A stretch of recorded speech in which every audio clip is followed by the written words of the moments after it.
سلام، من فرنیا و اینجا چنل F&S و این اولین اپیزود از برنامه نقاشان سرنوشت ساز. اگه به این کلیپ های هنری علاقه دارین حتما این چنل رو سابسکرایب کنید و برای حمایت از ما این ویدیو رو لایک کنید. بزن بریم.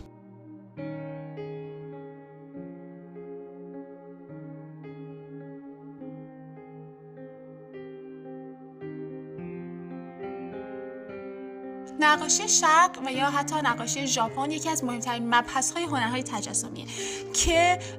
خیلی از هنرمندانی که ما امروز اونا رو میشناسیم مثل ون گوگ، گوگن، کلیمت،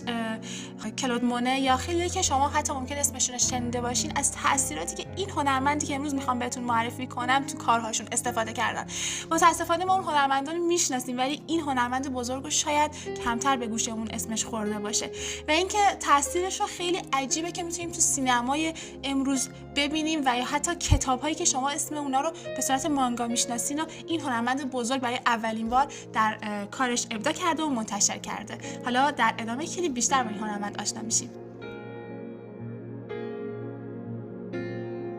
کاتسوشیکا هوکوسای نقاش و چاپگر ژاپنی در سبک اوکیوه بود که اوایل کارش این کار فقط برای افراد مشهور و ستاره ها و بازیگرها استفاده می شد، اما این هنرمند اومد این سبک کار رو تغییر داد و اونو آوردش توی طبیعت و درختان و هر چیزی که ما به عنوان طبیعت میشناسیم وارد این ژانر هنری کرد. تاریخ تولد هوکوسای هنوز مشخص نیست ولی اونجوری که تاریخ نویسا به اطلاع ما میرسونن اینه که 23مین روز از 9مین ماه از سال 10 دوران هورکی هستش و اینکه احتمالاً اون در یک خانواده صنعتگر به دنیا اومده در منطقه ای از کاتسوشیگا در توکیو امروزی که اون موقع ادو خونده میشده. اسم ابتدایی این هنرمند توکیتارو بوده که در بچگی به این اسم صداش میزدن و پدرش یک آینه ساز شوگان بوده که از بچگی به خاطر طرح‌هایی که روی حاشیه آینه کاری‌هاش میزده هوکوسای به نقاشی علاقه‌مند میشه و در واقع از 6 سالگی نقاشی رو شروع میکنه و پدرش یه جوری استاد اون بوده و احتمالاً در بزرگسالی نتونسته ارثی از پدرش بگیره به خاطر اینکه پدرش ازدواجش رو به صورت رسمی نتونسته ثبت کنه و توی دوران هنریش هم 30 تا نام داشته و اسمش رو خیلی عوض می‌کرده و این امر در ژاپن یک امر رواج داشته و میشه گفت که چیز عجیبی نبوده. یکی از دلایلی که هوکوسای خیلی اسمش رو عوض کرده تغییر سبک‌های هنری بوده که براش اتفاق افتاده و این خیلی باعث شده که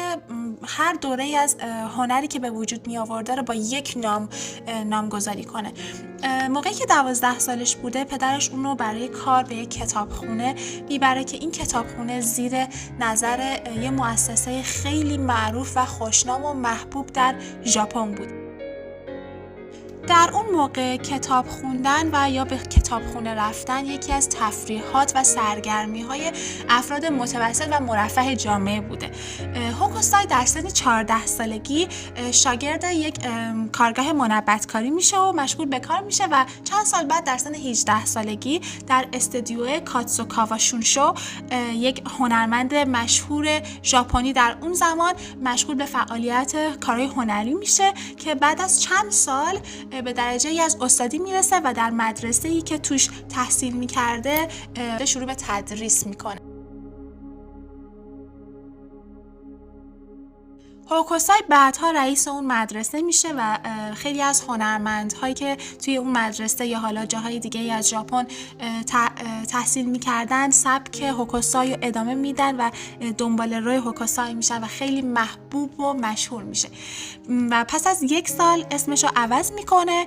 و لقبی که استادش بهش داده رو روی خودش میذاره به اسم شونرو و برای اولین بار چاپ های خودش رو آغاز میکنه. این مجموعه چاپ شامل قطعاتی از بازیگران کابوکی بوده که در سال 1779 منتشر میشه و هوکوسای در مدتی که توی استودیو شونشا مشغول به کار بوده با همسر اولش ازدواج میکنه، اما همسر اولش پس از مدتی فوت میکنه و در دهه 1790 یعنی سال 1797 با همسر دومش ازدواج میکنه که متاسفانه همسر دومش هم از دنیا میره. از این 2 همسر که برای خودش اختیار میکنه 2 پسر و 3 دختر به دنیا میاره که کوچکترین دخترش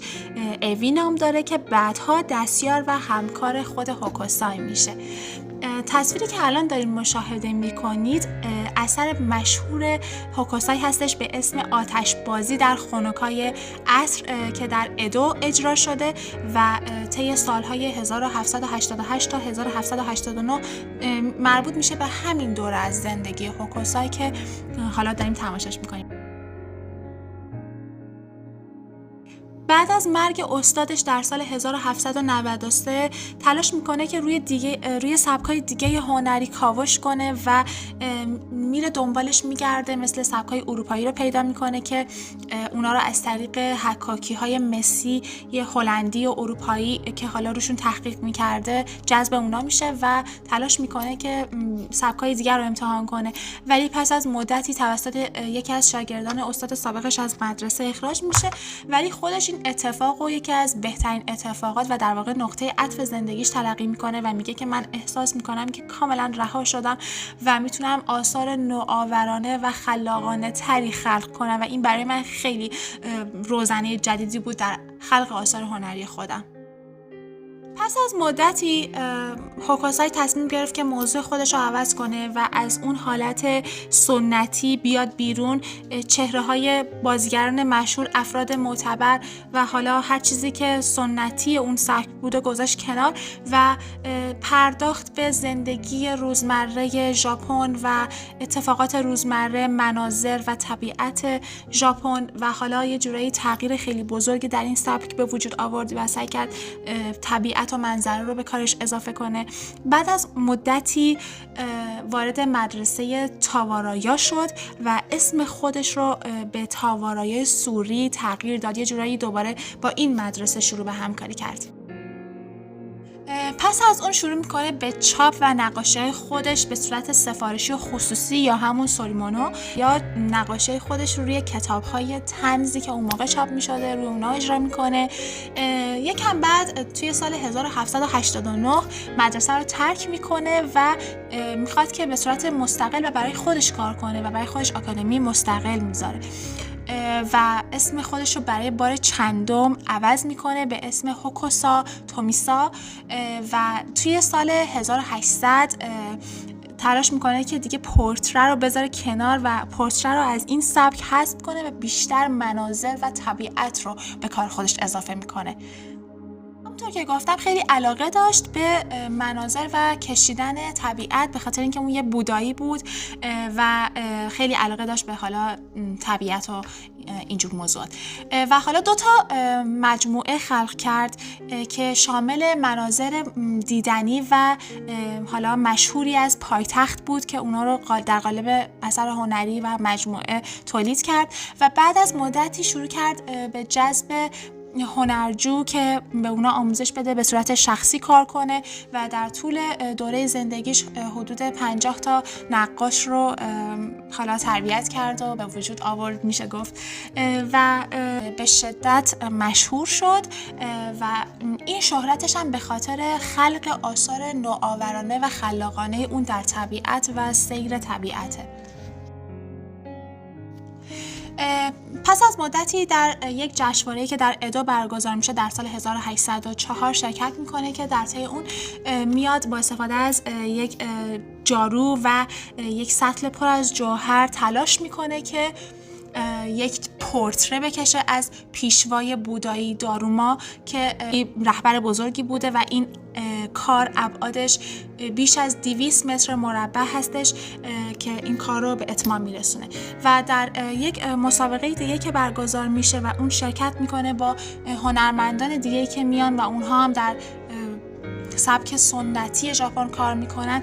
میاد و یک منحنی آبی رو روی یک صفحه خیلی بزرگ نقاشی میکنه و یک مرغی رو که پاهاش آغشته به رنگ قرمز بوده ترغیب میکنه که روی این نقاشی راه بره و این نقاشی رو تکمیل کنه در واقع.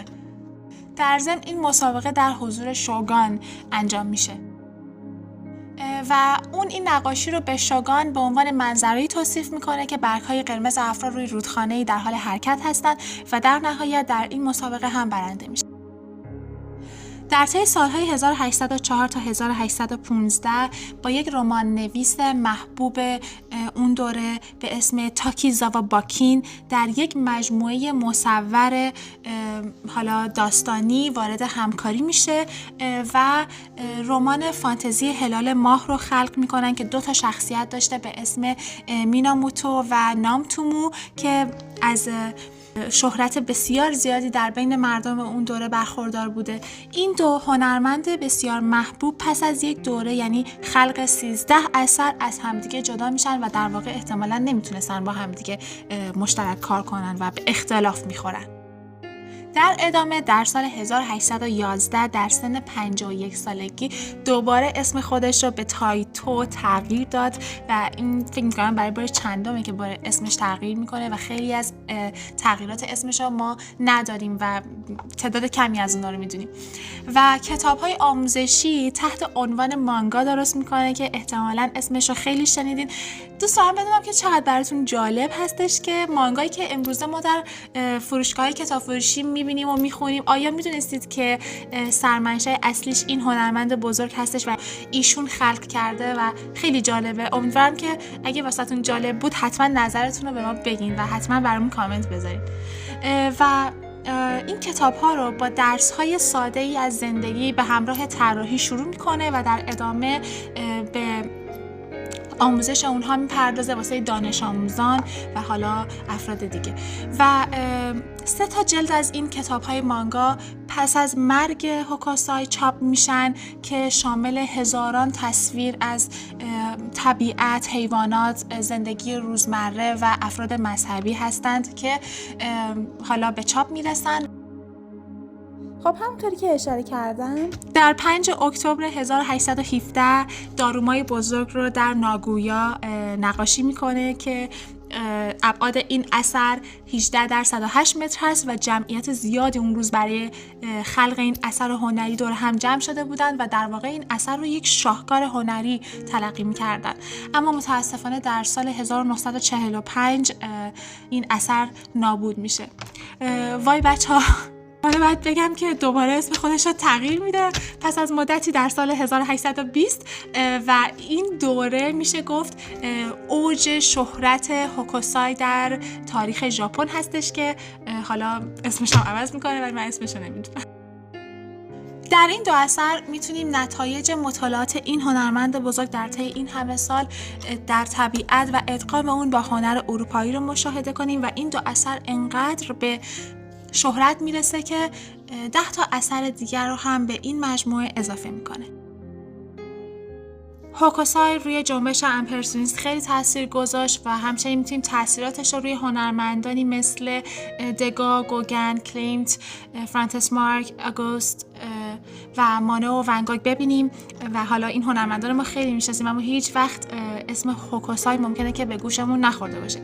و دگا در مورد هوکوسای میگه که هوکوسای یک هنرمند در میان هنرمندان نیست، بلکه یک جزیره، یک قاره یا حتی یک دنیای بزرگه. حتی پس از گذشت سالهای طولانی از مرگ هوکوسای